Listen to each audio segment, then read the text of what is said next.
Okay, so the ghost town of El Madam is situated about 90 minutes from our Airbnb, but it's one that I wasn't going to miss, despite it being in a place that wasn't high up on my return to list, the United Arab Emirates. I don't know what you've been told, but this here is not your home. You want some trouble, you want some.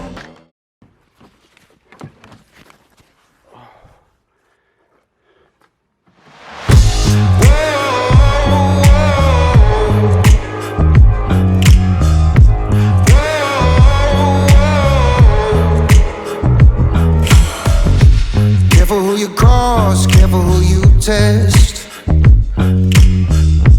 Give me your worst and you'll get my best. 'Cause I don't know how to back down, how to back down. No, I don't know how to back down, how to back down. So the ghost town has two rows of houses, one to my left and one to my right. And at the end of the village, there is a mosque, which looks fantastic on a drone. However, the houses are covered in sand, and it's not just any sand, it's ever-changing sand because we're situated in the middle of the desert. One thing that is known is that the village belonged to a local tribe called the Al-Qutbi tribe, who is situated now just a short distance away. Careful, I'm a lion, don't test my pride. Standing like a mountain, looking the devil right in his eyes. Know how to back down, how to back down. No, I don't know how to back down, how to back down. No, I don't know how to back down, how to back down. No, I don't know how to back down, how to back down. I am a fighter. I am a fighter. So one of the highlights for me has to be my drone photo of the mosque that I'm walking to as we speak.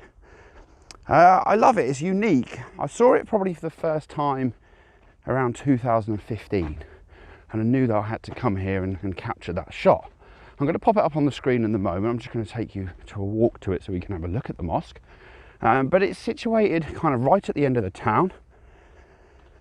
And once you're at the end of the town, it's planted right in a dune, right? So literally planted straight in the dune, which looks fantastic when you've got the drone up. The only problem is of all the tyre tracks from cars that needlessly just keep coming down here and using it as a racetrack, so that's a bit of a shame.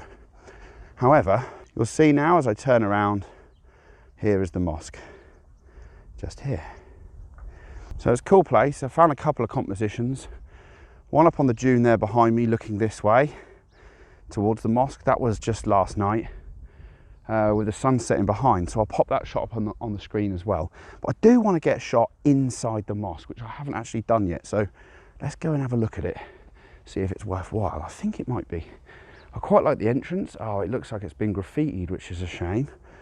This is the problem with this town. It's been online for quite some time now. It's going to take a little bit of Photoshop work, I think, to clean it up. Let's check the mosque out. Here we are. This is the mosque. Looks cool though. I like the sand in there. Last time I saw it, there wasn't any sand, so that's kind of nice. I'm going to try and capture a shot of it anyway because I think it looks smart with this. I might just clean it up a little bit, the rubbish. It's a real shame about this graffiti behind though. But it does look really nice. It's kind of, I haven't seen a place like this before, so I can see why it's popular with tourists. It's just a shame that most of the graffiti has turned up in 2019. Or I wouldn't call it graffiti, I'm going to call it text on a wall. That's kind of what it is. But yeah, I'm going to go and grab my camera and I'm going to go and set up a shot here. And I'm going to capture this shot first of all. And then, once I've done that, we'll go off and get some in one of the houses, because that's also nice.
problem I've got since I've been gone is the light now is pretty harsh on one side. You can see the spots behind me here. So it doesn't look as great in camera, but I'm still gonna grab a shot. I don't think it's gonna be my favorite of the trip. Nice easy composition. I'm just lining it up so you can see the windows. 17mm because my wide angle is on. I'm filming with my wide angle basically. I've got sand everywhere. It's all in my ears. And literally flies everywhere. It's quite awkward actually to get everything lined up. Just going to grab that. It looks reasonable.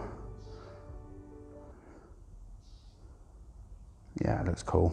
Grab that one.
So yeah, second shot that I'm trying to get, you see, if I go back here, there's a window frame of a house.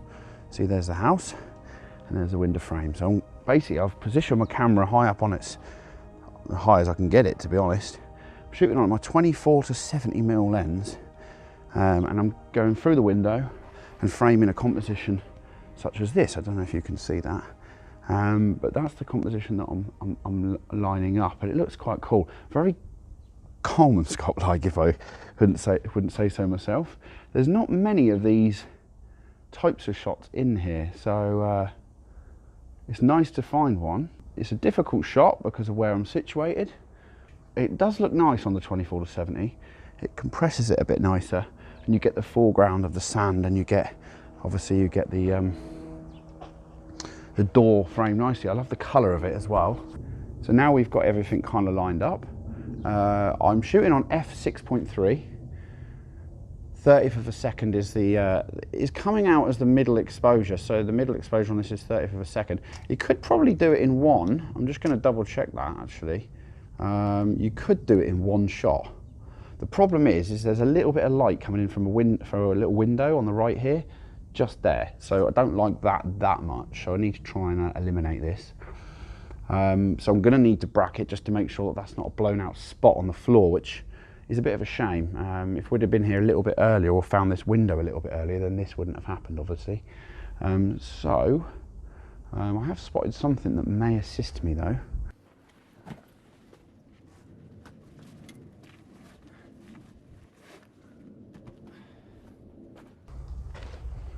Oh, it worked a little bit. I need another bag. Jade?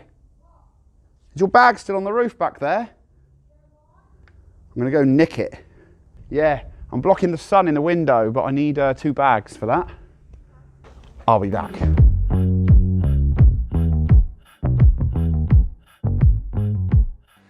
Got the bag. Second bag.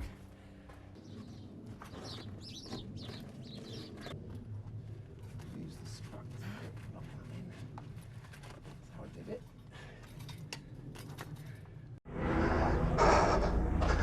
Check. Yes! No sliver of light. Perfect. So before anything happens, I'll show you that what I've done in a sec. Before the sun moves, I'm going to grab that shot. You're kidding me. You're actually kidding me. It's always the case, battery dies just as you're setting up. I don't even know how that died. I turned my camera off when I legged it to go and get the bag. If I turn the camera around, you'll be able to see what I've done with the bags though. Hang on. Good, huh? You can see what's happening though. By doing that, I've obviously blocked the light, which was situated on the floor there. I'm just going to go and move the bags a little bit. It's good that, right? So yeah, so now I've blocked the light. Get this shot so that I can shut up and move on. There we go. So I'm just going to make sure that I've got it. I'm lining up, making sure the ceiling is, you know, I'm going to keep a little bit the ceiling in, leave a little bit of wiggle room and crop it later. So that's the first thing that I'm doing. 3 brackets, even though I've got no light splot, just to make sure I've got all the information that I need. I like the colours, like I said, it's very Coleman-Scott-esque. I'm going to get one a bit further zoomed out as well, without my bags in, because obviously they're right there. I'm shooting it on 6.3, I quite like 6.3, the wall's not that far away, so it's not a huge problem. Yeah, I really like this shot. Like I say, it's better than the Musk shot, it looks nice. I've used the bag to block in the window light, and that's a little technique just to stop harsh light falling in there. It looks better without it, unless there's something interesting happening, and there certainly isn't that today, so yeah, it looks good.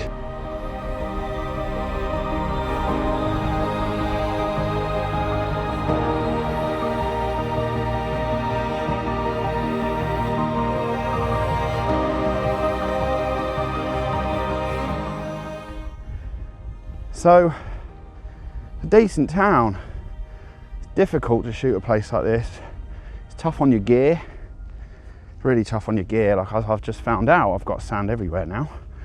Under everything, literally. So that's tough. But really worth getting out of bed for this morning. Really is a cool experience to be here, especially as we got it on our own. Last night, that was not the case. It was packed here. It was a Saturday night though, so that makes things difficult. Lots of tourists, lots of locals, lots of people doing drives around here, because you can do that in your 4x4. So one tip is if you ever come here, you can just park with a 2-wheel drive. You don't need to rent a 4x4. It's literally just up here, you can park your car. So that's one tip. Is it worth still coming here though with all these tourists? I say it is. It's been advertised everywhere now, this town, so it's annoying in that sense that things are starting to get graffiti, things are starting to get worn out. I'd say for the next, I don't know, maybe year, it's going to be okay. A couple of buildings. There is a guy that drives around here to make sure people aren't up to no good. So if you're one of those people, maybe you should behave yourself. Graffiti over there has started to appear, which is kind of annoying. It ruins it for everybody. It's not graffiti, it's not nice art, it's people tagging things with stupid initials.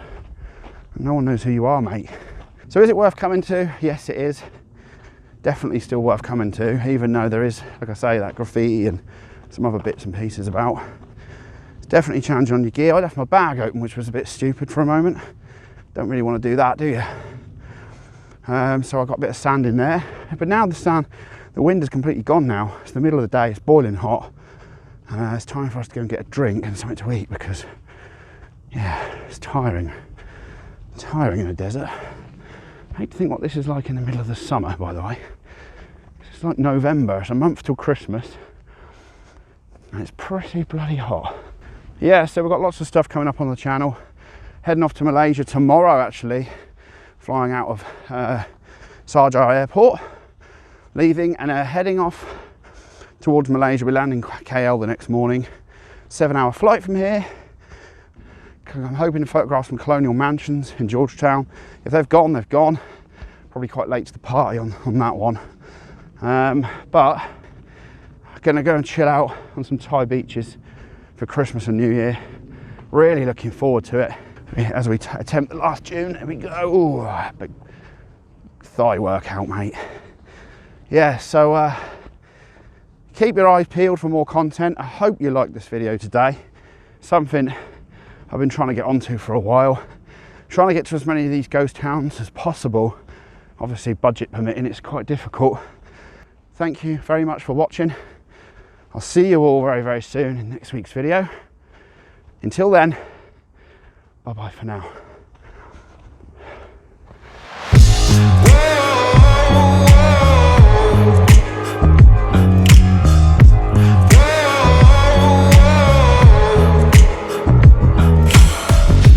Careful who you cross, careful who you test.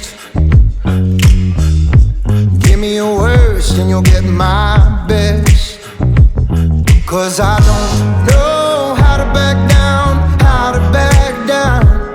No, I don't know how to back down, how to back down. Careful, I'm alive. Why would you build a house here? You're like, my garden's fucked. My cabbages are covered in sand. What am I gonna do? That's why it was abandoned, because they're cabbages. The cabbages needed to be less sandy. It had a nice crunch to it though, nice and fresh.